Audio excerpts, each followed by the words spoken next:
हरिराय महाप्रभु जी की जय। वल्लभ साखी। चतुराई चूल्हे परो, ज्ञान को यम खाओ। जात न सो सेवा नहीं, सो जड़ मूल सो जाव। श्री वल्लभ जड़ मूल सो जाव। જો એક રૂમમાં રહે છે ને એને ઠાકોરજી પધરાવા છે, પધરાવે છે, હાથ પવિત્ર કરે છે. ને મોટા બંગલાવાળા છે ને, એકવાર એક જગ્યાએ સત્સંગ કરવા ગયા, તમે હતા મારી યારે, તમે ઓળખો એને, નામ ન દેવાય. એટલે કે ઠાકોરજી પુષ્ટ કરે કઈલાબેન, એટલે વરસ થયું. એટલે પાટોત્સવમાં મારે 15-20 વૈષ્ણવને બોલાવવાનું, પણ મારે સત્સંગ કરાવો છે, બીજું કાંઈ નહીં. પાઠ તો આપણે રોજ ઘરે. મેં કીધું હા કાંઈ વાંધો નહીં. મેં હું ડાયરીમાં જોઈને કહીશ. હવે તો બહુ બહાર એટલે નથી જાતી કે પછી મેં કીધું દાદા હવે ગાડી ચલાવે છે પણ આવતા પછી રિફ્લેક્શન આવે. એ કાંઈ વાંધો નહીં, અમે તેડી. મેં કીધું ના, 4:30 થી 6:30 હોય, ઉનાળો છે કાંઈ વાંધો નહીં, શિયાળો હોય તો એમને તકલીફ પડે. હવે એના ઘરે ગયા, નંદ ઘેર આનંદ કરો ને પાટોત્સવ ને. પછી મેં કીધું ઠાકોરજી મંદિર ક્યાં છે? એ કે આખા ઘરમાં ક્યાંય જગ્યા નહોતી. આ ઉપરનો રૂમ મોટા દીકરાનો, બાજુનો રૂમ નાના દીકરાનો, નીચે અમારો, અને આ સાઈડમાં છે ને એ નોકરનો. આ સીડી નીચે પછી અમે ઠાકોરજીનું મંદિર કર્યું. દીકરાનો રૂમ, બીજા દીકરાનો રૂમ, નોકરનો રૂમ, તમારો રૂમ. તમારા ઠાકોરજીની માટે જ જગ્યા નથી. અને આટલો મોટો બંગલો, ઘરે 8-10 ગાડી, કંઈક ચાના મોટા વેપારી કે કંઈક એવું બધું. મારે જો કે લૌકિકમાં કાંઈ બહુ રસ ન હોય. ઘરે 2 ટાઈમના મહારાજ, 24 કલાકના કામવાળા. એટલે મેં તમારો ક્રમ સારો હશે. મને કે ના, આપણે દૂધ મિશ્રી અને સૂકો મેવો અને લીલો મેવો. મેં તો વરસ થયું ઠાકોરજીને ખાતા શીખવાડી દો. એ કહેલા બેન અમારે છે ને, હું બધી બહુ મહિલા સંસ્થામાં ને એક્ટિવ છું. પછી 2-3 અમારે ઇન્ટેલેક્ચ્યુઅલ બધી લેડી હોય ને એની હું કિટી પાર્ટીમાં છું. એટલે મારી પાસે બધા સામાજિક કાર્યો એટલા બધા હોય છે કે મારી પાસે ટાઈમ નથી. ચતુરાઈ ચૂલ્હે પરો, જ્ઞાની કો યમ ખાઓ. લૌકિકમાં તમે ગમે એટલા ચતુર હો, ઠાકોરજીને એનાથી કોઈ મતલબ નથી. તમે ભાભડ ભૂતડા વૈષ્ણવ હો ને, કાલે જ ઓલી વાત કરી હતી કે ગામડાના વૈષ્ણવ મળવા આવ્યા હતા, કેવો પ્રેમ કરે. એ કે બપોરે અમે રોટલા શાક લઈને જઈએ અને ભેગા લઈ જઈએ તો ઠાકોરજીને ઘી ગોળ, ગળ કે ગળ, ઘી ગળ અને ઓલું ઘી નાખી, ઘી ગળ ને રોટલો અને ચોળીને ઈલાબેન ડબ્બો ભરી સેજ આમ મૂકી દઈએ અને જર્મનના લોટામાં જારી જઈ કે મારા વાલાને સાંજ સુધી ભૂખ લાગે તો પાછું ક્યાંક વ્રજમાં વયો જાય ને પાછો ન આવે તો. આ સાક્ષાત એ દાડીઓ કરે છે અથવા તો ખેડૂત છે, એને આઠે આમની સેવા ગમે છે. પણ આવા મોટા માણસોને, કેટલા બધા સામાજિક કાર્યોને, કેટલી બધી કીટીને, કેટલા બધા, મને એમ થયું ખોટી જગ્યાએ અવાઈ ગયો. પણ એમ દીકરાની વહુ હતી ને, એને ગર્ભના સંસ્કાર હતા. એ કે માસી આમાં 3જી માળે એક રૂમ કરવાનો છે, હું તમારા મોઢા ઉપરથી સમજી ગઈ. એટલે આ અમારો રૂમ છે ને આખો રિનોવેટ કરાવી અને અમારા ઠાકોરજી માટે જ કરવાનો છે. મેં કીધું ના, પ્રભુ અહીંયા વેલા મોડા સુખમાં બિરાજશે. સીડી નીચે જાઓ એટલે ધબ ધબ ધબ ધબ સીડીના ઓલા પગથિયા થાય. તમારા ઠાકોરજીને કેટલો શ્રમ પડે. તમે જો શ્રીનાથજીમાં ઓલું છાપરું છે અજબ કોરીબાઈનું, હવે ત્યાં ઓછું દ્રવ્ય છે. જેટલી વાર એ છાપરું કાઢવાનો પ્રયત્ન કર્યો ને એટલી વાર કાં મધમાખી, કાં મંકોડા, કાં ભમરી એવી થાય. તિલકાઈ સમજી ગયા કે આ છાપરું કઢાશે નહીં. અને પહેલાંના મંદિરો થતા ને એમાં ધ્યાન રાખતા કે ઉપર ધબધબ થાય ને એમ ચાલે નહીં કોઈ. હવે સમયની ને જગ્યાની ઓલી પ્રમાણે તો ચતુરાઈ ચૂલે પરો, જ્ઞાની કો યમ ખાવ, જાત ન સો સેવા નહીં સોજ. આ સરે શું કામનું સેવા નથી કરતા? તો આજે કેટલા લોકો બ્રહ્મ સંબંધ લે છે, એમાં ઘણા બધા લોકો તો ચારીજી ભરવી છે. એટલે અમારા રસોઈયાને બ્રહ્મ સંબંધ લેવડાવી દીધું ઈલાબેન, એટલે અમારે આ બ્રહ્મ સંબંધ આવું છે. આ જે કે ઘણા પૂછવા આવે તમારે ત્યાં બ્રહ્મ સંબંધનો શું ભાવ છે? એ કે કરોડો જન્મો ન્યોછાવર કરો ને ભાઈ તોય બ્રહ્મ સંબંધનું ઋણ ન ચૂકવાય. અત્યારે કળિયુગનો ચારે બાજુ એટલો બધો પ્રભાવ છે કે પૈસાથી જ બધું. પેલા બધા દીકરીનું કરવાનું હોય ને તો એમ કે ને એકનો એક દીકરો છે, એ કે બધું સારું છે પણ બાપા એકનો એક છે, કાલ સવારે કાંઈ હા ના હોય તબિયત તો કોણ કોનું કરે? અને એમ કે ને હાથ ભાઈઓ, એ કે છે સાંભળો છે, એ કે ભલે ને રૂપને ખાવાના છે, આજે રૂપ છે ને કાલે નથી. હાથ ભાઈઓ છે, દીકરી ઢંકાઈ દે. અત્યારે તો પૂછે ઘરનું ઘર છે, ગાડી છે, નોકર છે ઘરે, મા બાપની ભેગું રહેવાનું જ. ઓલો એક વિડીયો આવ્યો હતો, એ કે મમ્મી આજે લાભ પાંચમ છે, દીકરીનો ફોન આવ્યો, હું નવા ફ્લેટમાં ઘોડો મૂકવા જાઉં છું, મુહૂર્ત વયું જાય એટલે તારી પાસે આશીર્વાદ લેવા નથી આવતી, તને ફોન કરું છું, તું મને આશીર્વાદ આપ. 3 બેડરૂમનો ફ્લેટ ને સરસ મજાની બધી એમ્યુનિટીઝને. એટલે એની માં કે ક્યાં લીધું? તો તાર સાસુ સસરા? એ કે ભાઈ એના માટે તો જઈએ છીએ, તો અહીંયા જ રહેવાના છે, એ નહીં હો ભેગા. તો કે ક્યાં લીધો બેટા? સરપ્રાઈઝ આપ્યું? એ કે સિલજમાં. એ કે તાર ભાભી એ સિલજમાં જ લીધો, એ ત્યાં ઘડો મૂકવા ગઈ છે, મુહૂર્ત સારું છે. એ કે શું? એ કે તાર ભાઈ ભાભી અને લાલો. તો મમ્મી મારે તો મારા સાસુ સસરા બે છે, તું તો એકલી જ, મારા પપ્પા તો છે નહીં, તો તારું? તો એ કે અમે આવતા જતા રહેશો. દીકરી ઘડો મૂકવા જાય તો સારું, વહુ મૂકવા જાય નહીં સારું. માએ કીધું, દીકરી કે મારે નથી જવું ઘડો મૂકવા, તને એકલીને આવી તકલીફ પડે તો મારા સાસુ સસરા નહીં પડે ને.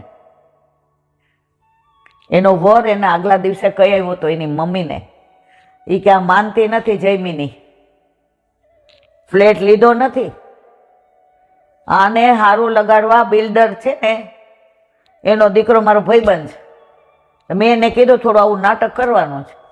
એ કે કાંઈ વાંધો ને મિહિરભાઈ, જરાય ચિંતા કરો માં.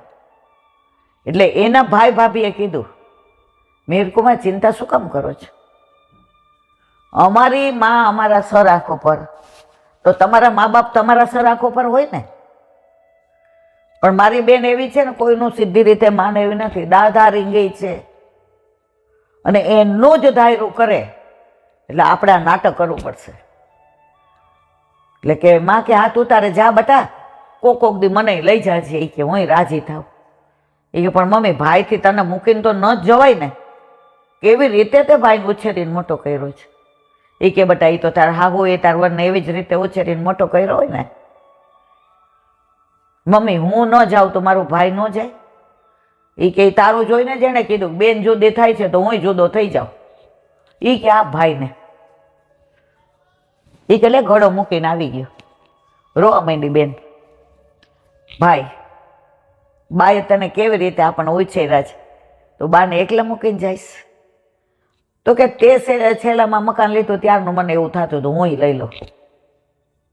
એટલે કે ભાઈ તું ભલે લીધું, બા છે ને ત્યાં સુધી અહીં સોસાયટીમાં બંગલા માર્યો, પછી તું તાર જાવું હોય જાજે, પણ બેન તું ત્યાં જા એટલે આપણા વચ્ચે કેટલું અંતર વધી જાય. એ કે મારે નથી જવું. જ્યારે માથે પડે ને ત્યારે ખબર પડે. તો ચતુરાઈ ચૂલે પરો, જ્ઞાની કો યમ ખાવ, જાતન સો સેવા નહીં, સો જડ મૂલ સો જાવ. આ દેહ કાંઈ કામનો જ નથી, સેવા નથી. તો આંખ ઠાકોરજીના દર્શન કરવા આપી છે, જોઈએ છીએ લૌકિક. કાન ઠાકોરજીના ગુણાનુવાદ સાંભળવા આપ્યા છે, સાંભળીએ છીએ લૌકિક પંચાત. મુખ ઠાકોરજીના કીર્તનને સત્સંગ માટે આપ્યા છે, કરીએ છીએ લૌકિક વાતો.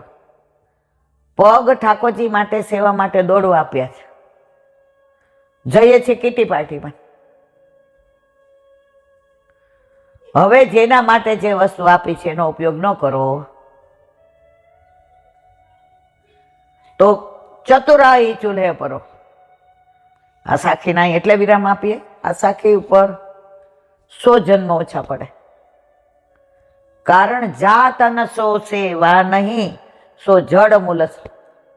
આપણા પુષ્ટિ માર્ગમાં તમે બ્રહ્મ સંબંધ તો જ લ્યો જો તમારે સેવા પધરાવી હોય તો. લગ્ન આપણે શું કામ કરીએ? સાસરે જવા, ઘરે ને ઘરે રહેવા. કાઠિયાવાડીને કહેવત છે, દીકરીને પરણાવીને પછી મોકલે નહીં ને સાસરે, એટલે પાડોશી વાતું કરે, કુંવાર ઘડા ઉતાર્યા, કોઈ દી મોકલતા તો છે જ નહીં. દીકરી કહેવાય પરણેલી, પણ હારાને ગામમાં ન ગઈ હોય ને હારે ન ગઈ હોય. તો આપણે બધા ઈ જ છીએ. ધામધૂમથી લગ્ન કરી દીધા, એ પાછા કોની આવે? ત્રિલોકના નાથ હારે. હવે આવું સાસરું ગોઈતું, હવે બિચારા જમાઈ થાય કા? એ કે તમે કહેતા હો તો ઘર જમાઈ રહો. આપણા ઠાકોરજી થાય કા? તો વલ્લભે કીધું ઘર જમાય. એ કે વલ્લભ તમે કયો એમ બસ, પણ જીવ તો મારો ને.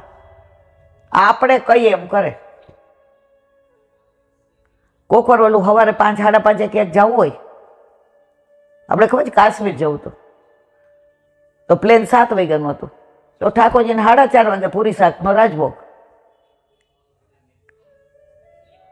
આમાં ક્યાં નડ્યા આપણને? બાર ગામ જાય ને લઈ જાય, પધરાવી જાય. વ્યવસ્થા એ જ કરે છે આપણી.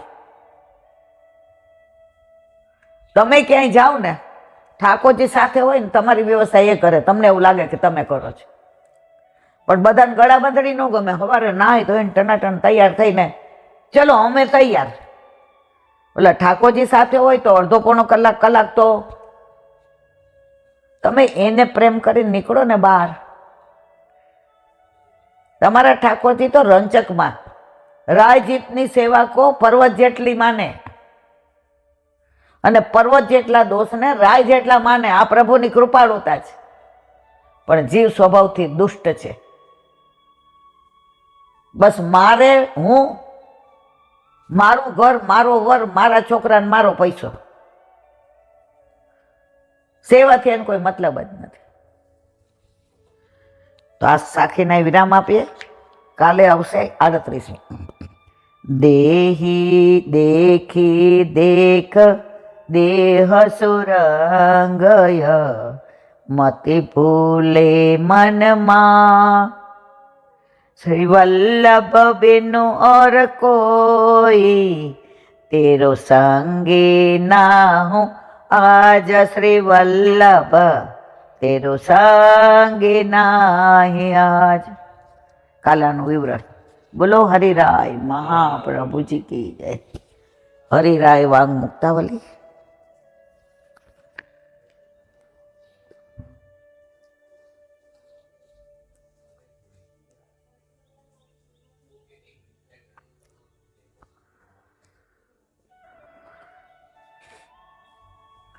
अतो हि भावरूपत्वं लीला मात्रस्य युज्यते, यथा श्रुत्या गुण द्वारा गुणवानपि रूप्यते, तथा भागवते नापि सहजम तन्निरूप्यते. अवतीर्ण चरित्रेण विभेद ज्ञाप्यम तयो. गुजराती. आथी करीने जेटली लीला તે બધી ભાવરૂપ હતી એમ માનવું યોગ્ય છે. આ બધી લીલાઓ જે પ્રભુ કરે છે તે સારસ્વત કલ્પમાં કરી, બધી ભાવરૂપ. પેલા ખીલોના આપણે ધરીએ ને બધા, પોપટ ને ગાય ને મોર ને, સાત્વિક રાજસ્થાનમાં. તો એક જણે એકવાર જેને પૂછ્યું કે રાજવો પછી ખીલોના ખંડપાત ઉપર ગોઠવીએ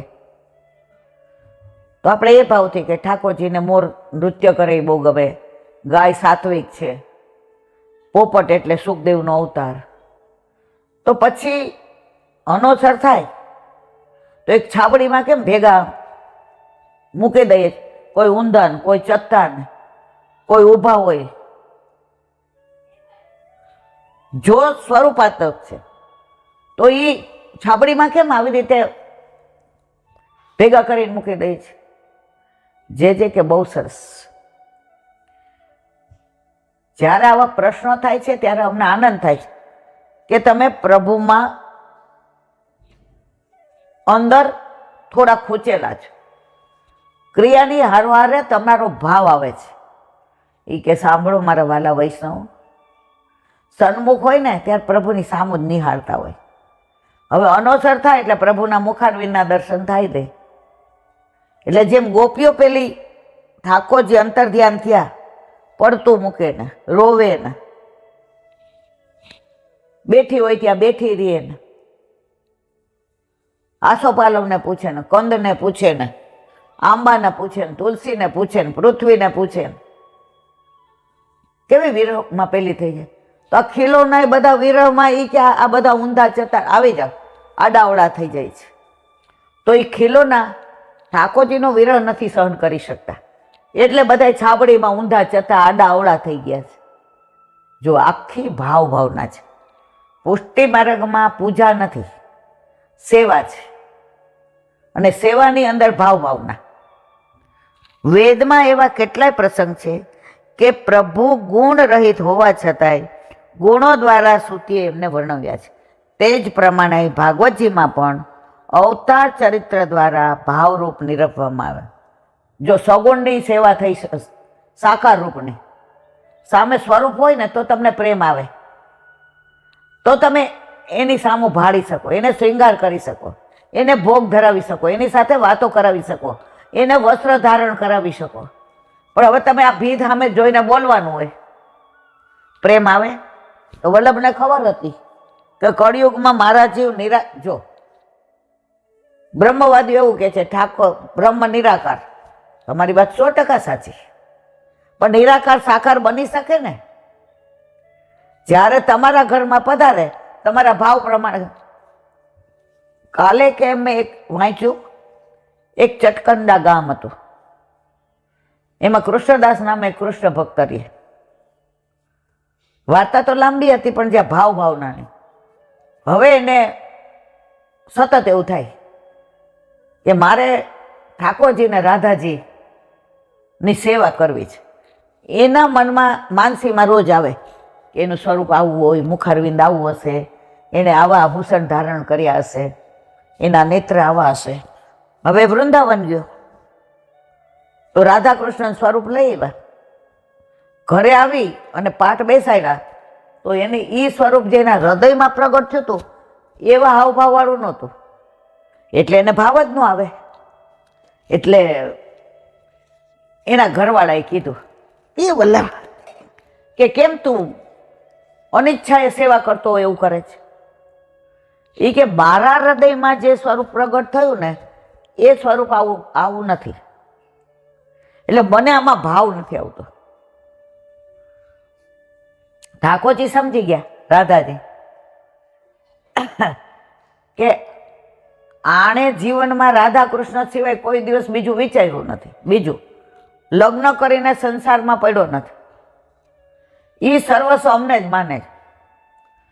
તો બીજા દિવસે સેવા કરવા ગયો ને તો સ્વરૂપ ધીમે ધીમે ચેન્જ થવા માંડ્યું, અને અઠવાડિયામાં તો એના હૃદયમાં જે પ્રગટ થયું હતું ને ગુલાબી ઝાંય વાળું એવું સ્વરૂપ આવી ગયું, ગોદમાં લઈ લીધું. એ કે બસ આ જ સ્વરૂપ મારા હૃદયમાં પ્રગટ થયું હતું. તો આજની તારીખમાં એવું બને છે કે આ ભાવનાનો માર્ગ છે આખો. એણે કીધું કે મને જે હૃદયમાં પ્રગટ થયું એ સ્વરૂપ જ્યાં સુધીમાં ન આવે સામે ત્યાં સુધી મને ભાવ ન આવે.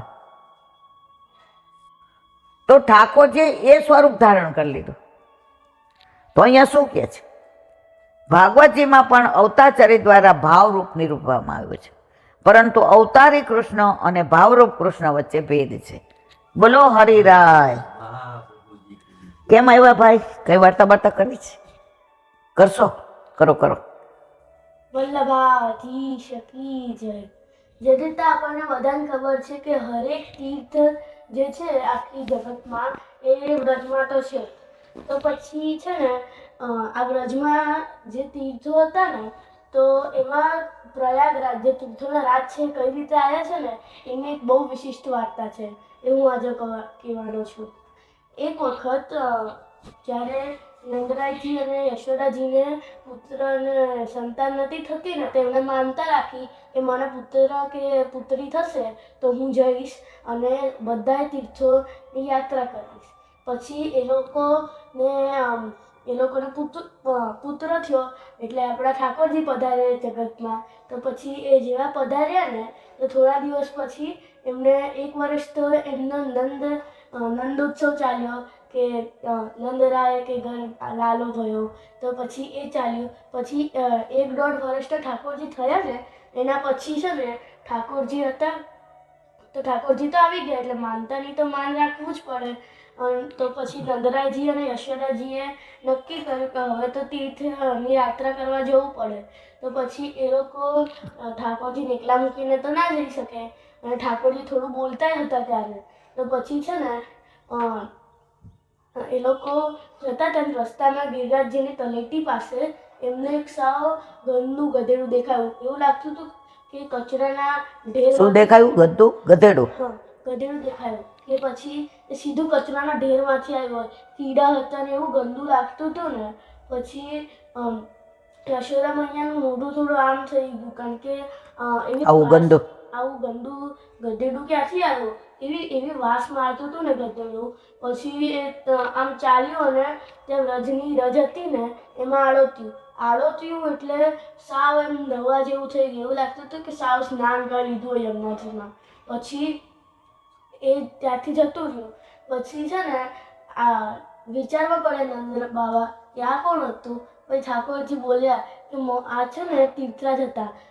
પ્રયાગરાજ તે તીર્થોના રાજા છે અને એ અહીંયા આવે છે કારણ કે ત્યાં એમના પ્રયાગરાજમાં બધા પોતાના પાપો ધોઈ જાય. તો પછી બધા પાપો તો પ્રયાગરાજને જ લાગવાના છે એટલે એ અત્યારે અહીંયા ગધેડું બનીને આવે છે અને એમના પાપો દૂર કરી જાય છે. પછી નંદબાબા વિચારવા પડે કે જવું કે ના જવું. હવે તીર્થરાજ પોતે અહીંયા આવતું અને એ લોકો પોતે જ ધરતીમાં રહેતા હોય એટલે મૂંઝવણ થઈ. પણ ઠાકોરજી કીધું કે ચલો આપણે ઘરે જઈએ બધા. અને પછી એ રીતે ઠાકોરજીએ બધા જ જગતના તીર્થો છે એમને વ્રજમાં એક સ્થાન આપ્યું. પછી છે ને પ્રયાગરાજનું સ્થાન વિમલ કુંડ છે. ત્યાં આપણે જઈએ ને તો પ્રયાગરાજના દર્શન કર્યું હોય ને એની થઈ જાય. વલ્લભની વાણીને ભૂલો મારી. બોલો વલ્લભાધીશ કી જય. વાહ, સરસ હો બેટા, શબ્દ બોલો. શ્રી વલ્લભાધીશ કી. સુબુદ્ધિનીજીનું પાન વલ્લભ કરાવે તો થાય, અને સ્પર્શ કરવો આપણા બસની વાત નથી. ત્વમ પર્યટનર્ક એવ ત્રિલોકે મંતસ્વરો વાયુરીવાત્મ સાક્ષી પરાવરે બ્રહ્મણી ધર્મતો વ્રતે સ્નાતસ્ય સે ન્યૂનમલમ વિચક્ષ. અર્થ, આપ સૂર્યની જેમ 3 લોકમાં બ્રહ્મણ કરો છો. કોણ કહે છે? વ્યાસજી. કોને કહે છે? નારદજીને. વાયુની જેમ સર્વ લોકોના હૃદયની અંદર રહો છો. વાયુ અંદર હોય, આપણે ફીલ કરી શકીએ, પણ વાયુ દેખાય નહીં. એમ તમે વાયુની જેમ અંદર રહો છો અને તેમના આત્માના સાક્ષી છો. આમ આપને બહારની દુનિયાનું તથા આંતરિક હૃદયનું સમસ્ત જ્ઞાન છે. કોને કે? નારદજીને. આપની જેમ હું પણ સ્થાવર જંગમના સ્વામી બ્રહ્માને સારી રીતે જાણું છું. મેં પણ વેદ અને બીજા શાસ્ત્રોનો અભ્યાસ કરેલો છે. અનેક વ્રતોમાં પાલન કરીને હું પણ ધર્મવિદ થયો છું, પરંતુ હું આપણી જેમ પૂર્ણ પારંગત નથી. થોડું ઘણું ધર્મ અંગે જાણનારા એવા મારામાં શું ખામી છે, શું ત્રુટિ છે કે જેનાથી મારા મનને શાંતિ થતી નથી, તે આપ મને વિચાર કરીને કહો. આ કોણ કે? વ્યાસજી. કોને કે છે? નારદજીને. નારદજીને બહારની દુનિયાનું સંપૂર્ણ જ્ઞાન છે. તે કહેવા માટે સૂર્યનું અને તેમના અંદરનું અંતરાત્માનું પણ સંપૂર્ણ જ્ઞાન છે. તે કહેવા માટે વાયુનું ઉદાહરણ આપ્યું છે. આમ બે ઉદાહરણથી તેમને અંદરના અને બહારના સંપૂર્ણ જ્ઞાની કહ્યા છે. આપ સર્વલોકમાં ફરો છો અને તે ફરવા માટે સૂર્ય અને વાયુની જેમ અનુકૂળ રૂપ ધારણ કરો છો અને જરૂરી ક્રિયા દ્વારા આપનું ગમન પરિભ્રમણ નિરંતર ચાલુ રાખો છો. આપમાં યોગ બળ છે, તેથી આપ કોઈના પણ હૃદયમાં પ્રવેશ કરીને એના મનની વાત, એના મનની વ્યગ્રતા જાણી શકો છો. તો મારા મનમાં કઈ વ્યગ્રતા છે, કેમ અશાંતિ છે, એ અંદર ઉતરીને મને જોઈને જણાવો, કૃપા કરો. આપ જ્ઞાની છો, તેથી આપ માણસ જે કંઈ કરે તે કાર્યનું મૂલ પણ કરી શકો છો. તેથી તેને સાચું કર્યું કે ખોટું તે બરાબર વિચારે છે કે નહીં, તેની શું ક્ષતિ છે, તેની શું મજબૂરી છે, તેને શેની જરૂર છે, તે બધું આપ જાણી શકો છો. આ પ્રમાણે 1.5 શ્લોકથી વ્યાસ મુનિએ નારદજીની જ્ઞાન, ભક્તિ અને સામર્થ્યની પ્રશંસા કરી. 1.5 શ્લોકથી નારદજીનું અભિવાદન કરી હવે વ્યાસ મુનિ પોતાની મૂંઝવણ અંગે પરાવરે બ્રહ્મણથી શરૂ થતા અર્ધ શ્લોકથી પૂછે છે. પરમ એટલે વેદ જેનું પ્રતિપાદન કરે, જેનું સમર્થન કરે તે બ્રહ્મ. અવરમ એટલે વેદ પોતે. ધર્મતઃ ધર્મનું પાલન કરવાથી, યજ્ઞ વગેરે કરવાથી બ્રહ્મા હું નિષ્ણાત છું. કોણ કે છે? વ્યાસ છે. હું પણ બ્રહ્મ અંગે જાણું છું અને વ્રતોનું પાલન કરીને વેદ વગેરેનો પણ મેં અભ્યાસ કર્યો છે. આ બધું મને ખબર છે, છતાંય મારા મનમાં કેમ આટલી અશાંતિ છે? આમ બ્રહ્મ અને વેદ બંનેમાં પારંગત હોવા છતાં આપ જાણો છો તેમ મારા મનને ક્યાંય શાંતિ નથી. તો મારામાં શું ન્યૂનતમ ખામી છે કે જેનાથી મને શાંતિ મળતી નથી? મને આપ વિચાર કરીને કહો. ઉપરથી વિચાર કરીને કહેવાને બદલે થોડુંક ઊંડાણમાં જઈને મારી ખામી કહેશો તો મને વધારે લાભ થશે, એ અલમપદથી કહ્યું છે. વ્યાસ મુનિ જ્યારે આ પ્રમાણે પ્રશ્ન પૂછ્યો ત્યારે નારદજી પણ જાણે તેનો જવાબ દેવા તૈયાર કરીને જ આવ્યા હોય તે પ્રમાણે વર્તન કર્યું. નારદજી હવે પછીના શ્લોકમાં વ્યાસજીની વ્યગ્રતાનું નિશ્ચિત ગળે ઉતરે એવું કારણ કહે છે. કાલે આવશે નારદજીનો ઉપદેશ.